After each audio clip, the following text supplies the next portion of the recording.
한미 동맹을 역사적으로 시대적으로 크게 네 개의 시대로 분류를 할 수 있는데요. 우선 50년대부터 60년대까지 우리 한국 전쟁 이후죠. 한국 전쟁 이후에 미군의 군사 원조를 받던 시기를 우리가 군사 원조기로 분류를 해볼 수 있고요.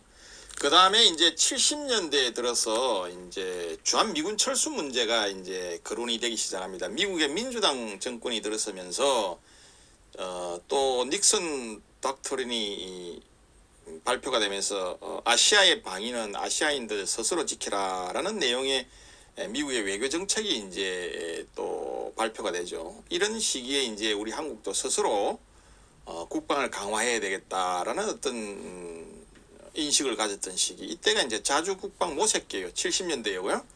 그 다음에 80년대에 이제 우리가 한국이 정치적으로 경제적으로 발전하면서 동반자적 어떤 협력기 시대를 거쳐서 오늘날의 방위 책임을 분담하는 90년대 이후에 방위 책임 분담기 이렇게 우리가 구분을 해 볼 수가 있습니다.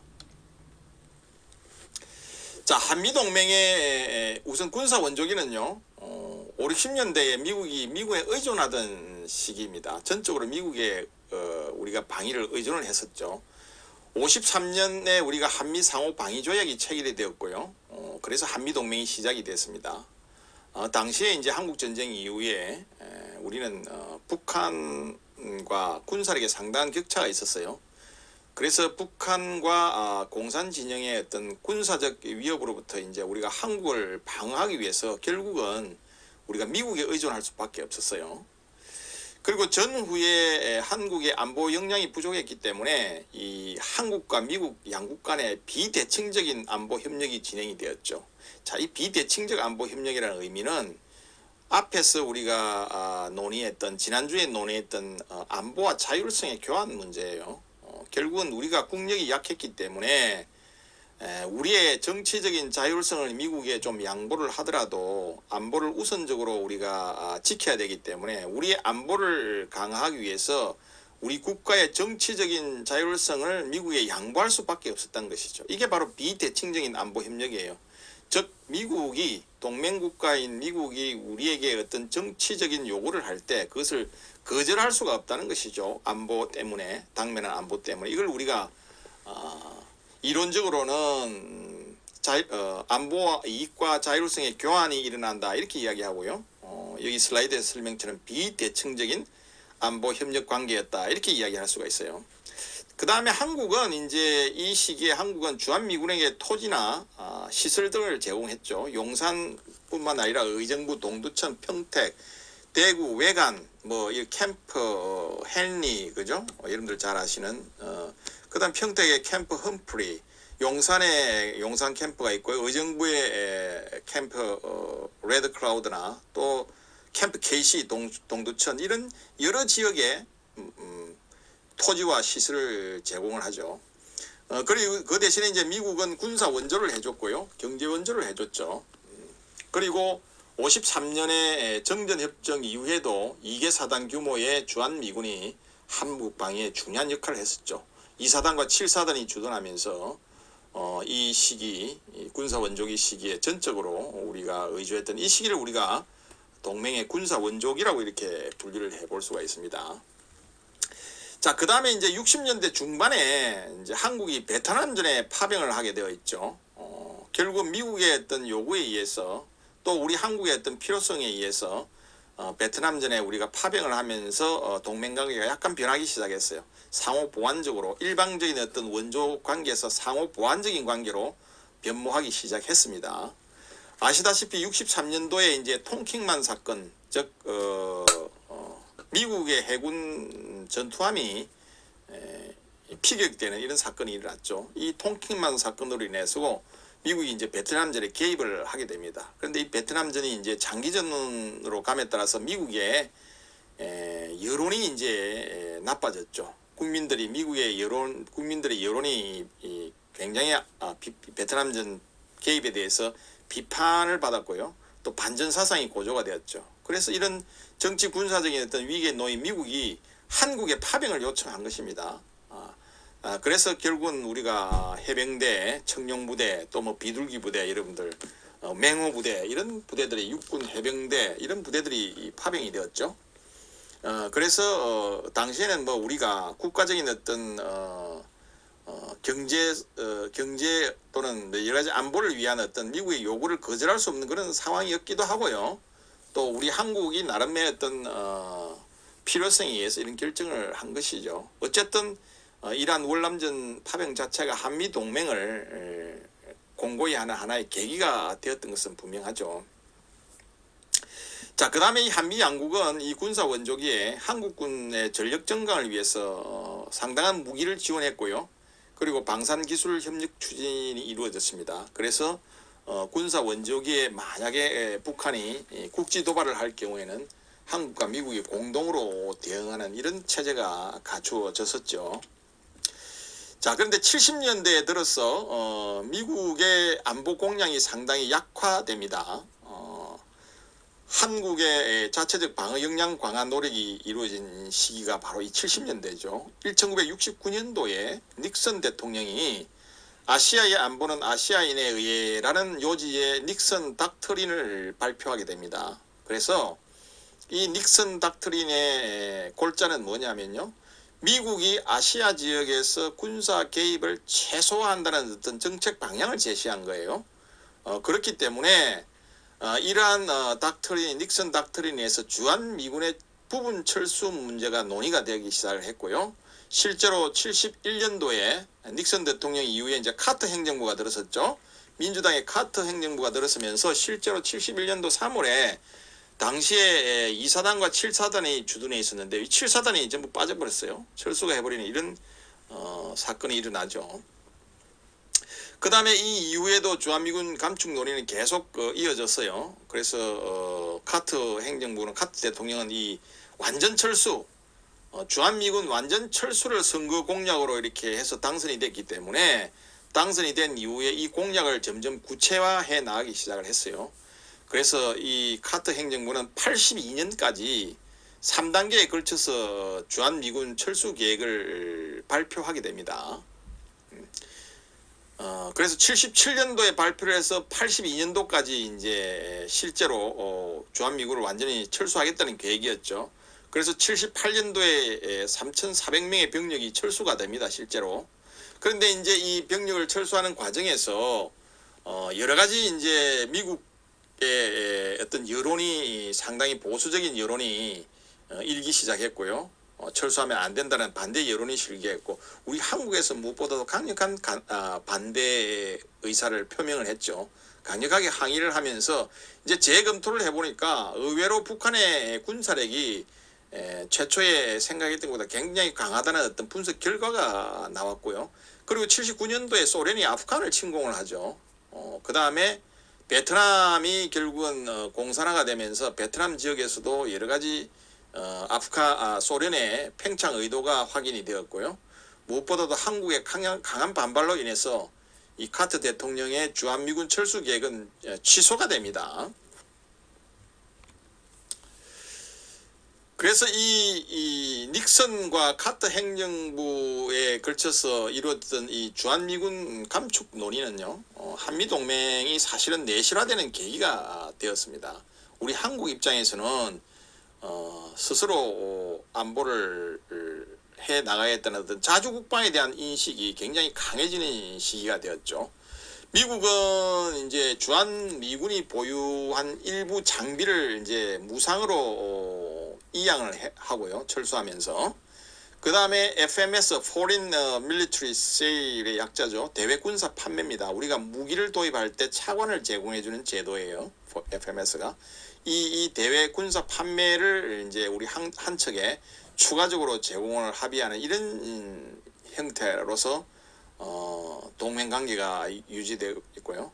이 70년대 자주국방 모색기에는 앞에서 이 주한미군 철수 문제가 논의가 이루어지면서 우리 한 척에서는 전략 정강 사업에 착수하게 됩니다. 이제 미군에게 전적으로 의존해서는 안 되겠다는 어떤 각성을 하게 된 것이죠. 그래서 우리가 제1차 율곡 사업회라는 이름 하에서 한국군의 자주국방 노력이 시작이 되었던 시기가 바로 이 시기입니다. 그리고 78년도에 한미연합군 사령부가 창설이 됩니다. 오늘날의 연합사가 78년도에 이 시기에 창설이 되었던 것이죠. 자, 이 연합사가 창설이 되면서 기존의 유엔사의 기능을 연합사가 가져온 것이죠. 전평시 작전 통제권을 당시에는 이제 유엔사가 행사를 했었고요. 그리고 유사시 한반도의 어떤 국지 도발 상황이나 또는 뭐 전쟁이 발발하게 되면 늘 유엔사와 협력을 해야 되는 여러 가지 복잡한 구도 속에 있었는데요. 연합사가 창설이 되면서 이제는 유엔과 협의가 없이 한미 상호 방위 조약만 가지고 양국 간의 군사력만으로 도발에 대응할 수 있는 제도적 장치가 마련되어 있다고 볼 수 있죠. 그러니까 유엔이라는 여러 나라 국가와 협의가 생략되고 미국과 동맹국가인 미국만 협조가 이루어지면 여러 가지 도발에 대응할 수 있는 이런 시스템이 바뀐 것이죠. 한미연합사가 창설이 되면서 이런 것이 바로 자주국방 모색기에 다 이루어졌던 일들이고요. 그리고 이제 주한미군 철수에 따라서 한미 간의 안보 공약 강화 노력이 이루어졌고요. 그 일환으로서 한미 연합 훈련이 강화되는 이런 어떤 일들이 일어났죠. 자, 이제 70년대를 넘어서 80년대에 접어들어서 동반자적 협력기를 맞이하게 되는데요. 80년대 이 한미 동맹의 중요성은 점점 증가되기 시작했던 그런 시기고요. 양국 간의 안보 협력이 굉장히 정대되던 이런 시기였습니다. 왜냐하면 79년도에 소련이 아프간을 침공하면서 신냉전 체제가 이제 구도가 형성이 됩니다. 90년대 이후에 우리가 탈냉전 시대 탈냉전 시대를 맞이하게 되고요. 그 이전에 1979년도에 이제 소련이 아프간을 침공하면서 그동안 미국과 소련이 여러 가지 어떤 화해 무대 이런 것이 깨지면서 신냉전 체제를 맞이하게 되면서 한미 동맹의 중요성이 부각되는 시기였고요. 81년도에 이제 레이건 행정부가 들어서면서 대소 강경 정책을 이제 표방하게 됩니다. 그러다 보니까 결국은 한미 동맹이 강화되는 이런 어떤 하나의 계기를 마련하게 되는 것이죠. 그래서 국방비가 증대가 되고요. 그리고 동맹국가의 협력이 강화되는, 즉 미국 측의 입장을 말하는 것이죠. 동맹국가의 협력이 강화되는 이런 계기가 바로 80년대 우리 한미 동맹의 어떤 역사적인 시대 흐름이라고 볼 수가 있습니다. 그래서 1981년 2월에 이 한미 정상회담에서 한미 양국 정상이 주한미군의 지속 주둔과 또 북한의 위협에 대한 이 한미연합 방위 체제를 공고히 할 것을 확인을 한 바가 있죠. 자, 이러한 것들은 우리가 앞 시간에 이야기했던 동맹관계를 지속적으로 유지하기 위해서는 즉 포기의 위협과 연루의 위협으로부터 동맹의 딜레마를 극복해야 동맹이 오랫동안 지속된다고 우리가 논의한 적이 있죠. 마찬가지입니다.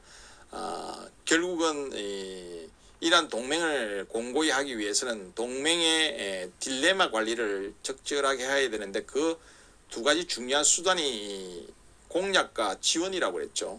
공약은 대외적으로 동맹의 어떤 체제 자체가 공고하다는 것을 대외적으로 선포하는 것이라고 그랬죠.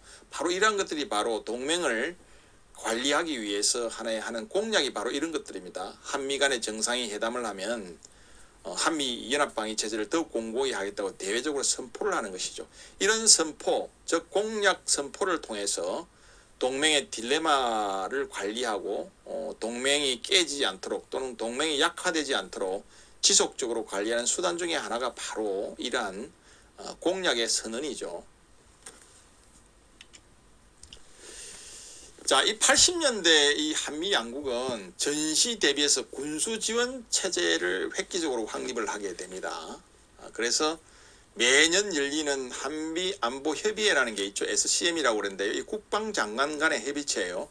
한미 국방장관 간 매년 열리는 협의체를 우리가 한미 안보 협의회라고 합니다. 이 SCM에서 전시 한반도 전개 정은 군작전을 위한 이 군사 민간 지원이 논의가 되면서 양국 간의 전시 주둔군 지원 양해각서를 체결하게 됩니다. 우리가 흔히 말하는 WHNS라고 그러는데요. Wartime Host Nation Support 이렇게 이야기합니다. 자, 이게 군사적인 의미에서는 굉장히 중요한 의미가 있습니다.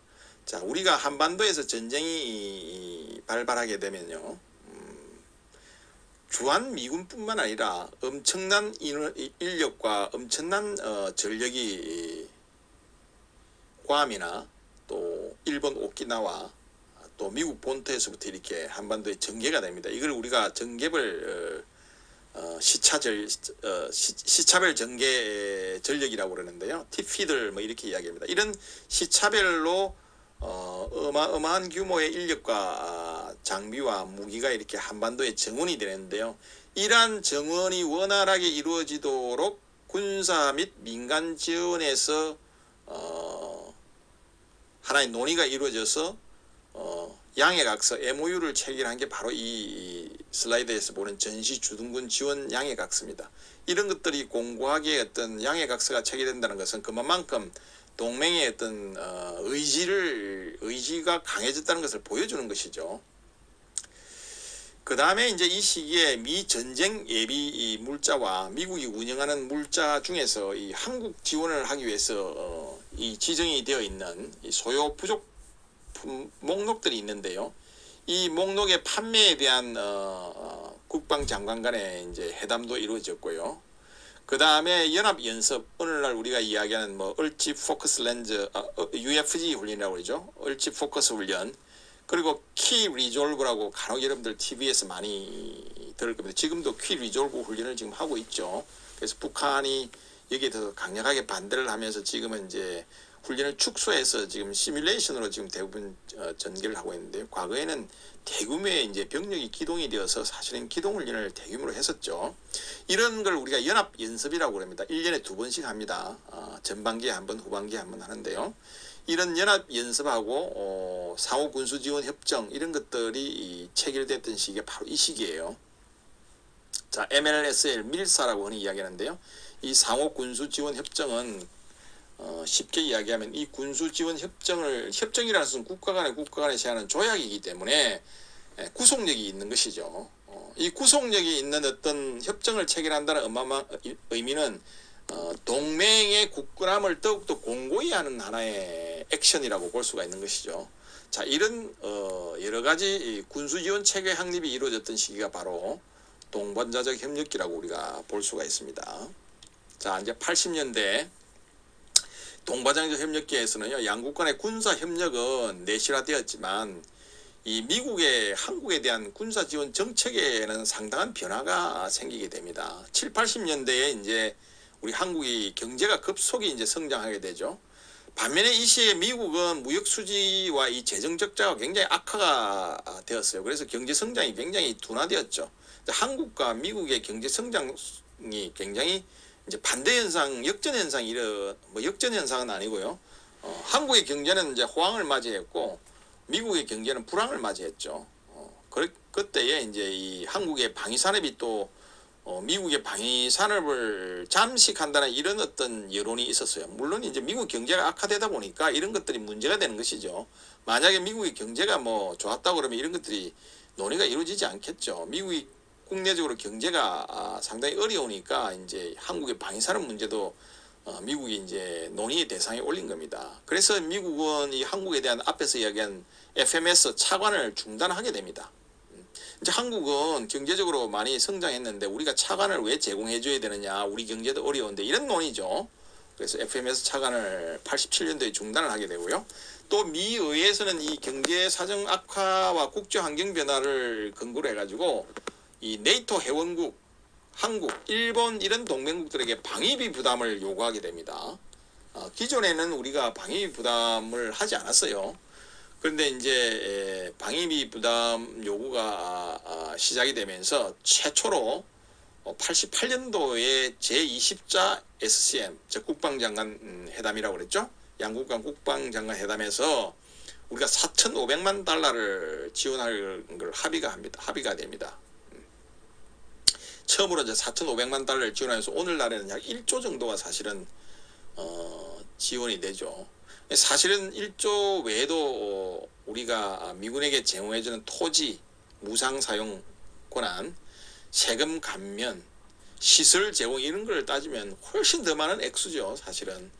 그러나 그거 외에 세금 감면 문제라든지 토지 무상 제공 이런 걸 다 빼고 1조 정도를 우리가 지원을 해주기 때문에 사실은 우리 항처 입장에서는 굉장히 너무 많은 방위비를 제공하는 것 아니냐라는 비판이 있고요. 또 미국은 이것도 적다 그러면서 트럼프 대통령이 있을 때는 한국이 100% 분담하라 이렇게 이제 강한 요구를 했었죠. 그래서 매년 이 방위비 분담을 위한 어떤 협상이 진행이 되고 있죠. 그래서 지금 현재는 4,500만 달러로 시작해서 약 한 1조 정도, 그리고 우리나라도 한화로 한 1조 정도가 지금 지원이 되고 있는 상태에 이르렀죠.